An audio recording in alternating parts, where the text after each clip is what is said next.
Hey guys, what's going on, Greenville Gear? Hope you all are well. Happy Super Bowl Sunday.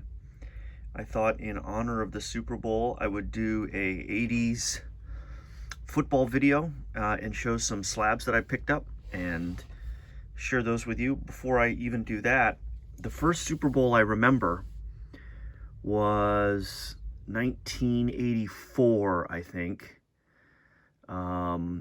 And it was Raiders Redskins.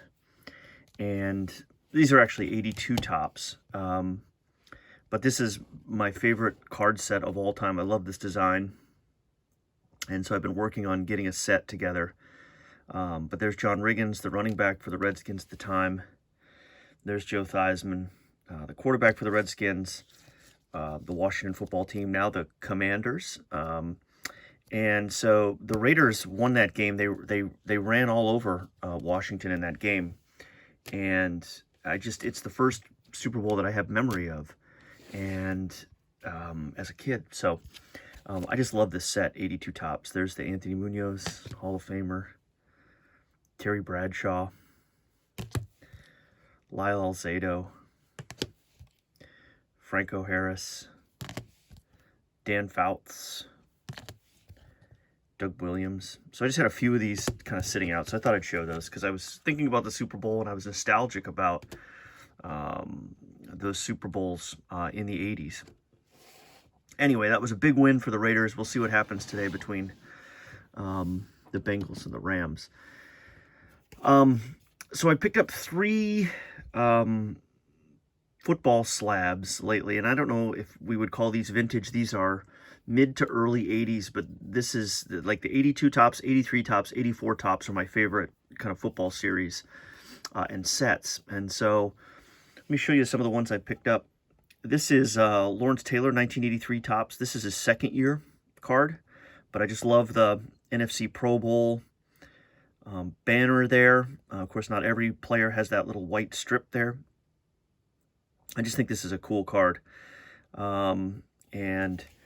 And there's the back. And he was already compiling some pretty compelling stats. So his rookie is the 82 tops football, which I actually don't have, and that's my favorite set. So that is definitely a need to get card for me. Just trying to find the right one and the right price and all that stuff, because they're pretty high on the Taylor rookies, although I think maybe they're coming down a little. So this card is in a GMA slab, and it's an 8.5. And so one of the things I've been doing, if I could find stuff in one of these periphery grading company slabs at a real cheap price, I'll do it. And then I think, well, maybe someday I'll crack it out or something. But I just want the card and some level of authentication. And so that works for me for now. So anyway, this one looked pretty good. The centering on this one, I bought a few raw copies this past summer. So I think I have 3 or 4 of those. But this one looks really good too. So that's that. And then I bought another card from the next year, from 1984 tops. And that's the Eric Dickerson rookie card number 280. And this one is really sharp. The centering top to bottom is not great, but just looking in the slab, it looks really good. There's that really clean back. This guy rushed for 1,800 yards in his rookie season, which is absolutely insane. And so I just was always a Dickerson guy. The rec specs, always one of my favorite players growing up. I just thought he was super cool. And so I picked this one up. It's in a Beckett slab, and it's a Beckett 8. And actually, I think the seller discounted this a little bit too, because the actual label inside, if I knocked it, I don't want to make a bunch of noise on the video, but if I knocked it, it would it's a little loose, so it would come down. It's not super loose, like you can shake it and it's not going to give me too much trouble, but so I think I got a bit of a discount on that too. But this was like a card that I really wanted. I had a complete set of this, of 84 tops from my childhood, and I feel like I sold the complete set and turned that into some T206 cards or something like that. So it was a good trade for me, but I need to go back, and obviously what I'm doing is rebuying the Dickerson rookie, and I need to get the Elway and the Marino rookie, which I will. because I think even the examples that I had in my set weren't great. But this one is pretty clean, minus that top to bottom. And then the last card that I picked up was another slab, and it is another one of the Dickerson rookies. This is card 280. And this one looks pretty good too. It's a little off kilter, I think. It's in a GMA slab, and they graded it as an 8 as well. And this is interesting because this is kind of a tale of two companies. This 8 on the left I think is a lot better than this 8 here.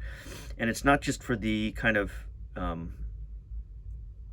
little bit worse on the tilt here on the GMA slab, but when you get a real look at this one in the slab, there you go, you can kind of see it down on this corner. Sorry about the glare, of course, but you get a sense here of a little bit of chewed up bottom edge and a couple little cuts and those kinds of things. So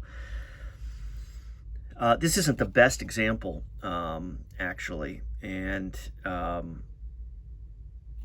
still, I'm happy to have the card, and I'm glad to be building up my Dickerson rookie collection, and I don't know, maybe I'll crack one or both of these out at some point. But this is just a card that I needed to get back, so I got this one as a deal, and so, you know, it kind of looks like it in the slab. It looks like a card that was a deal, right? So anyway, kind of interesting to compare the Beckett versus the GMA, and not surprisingly, the Beckett example of the 8 is considerably higher. And that's been my experience with a lot of the GMA. Sometimes I look at GMA stuff for T206 cards and those kinds of things. It's kind of a similar story. Anyway, enjoy the Super Bowl today. I hope it's fun for you, and I hope it was fun to show you a couple of, in the spirit of the Super Bowl, a couple of 80s cards and football that I'm collecting and grabbing. So thanks as always for tuning in, and I'll see you on the next one.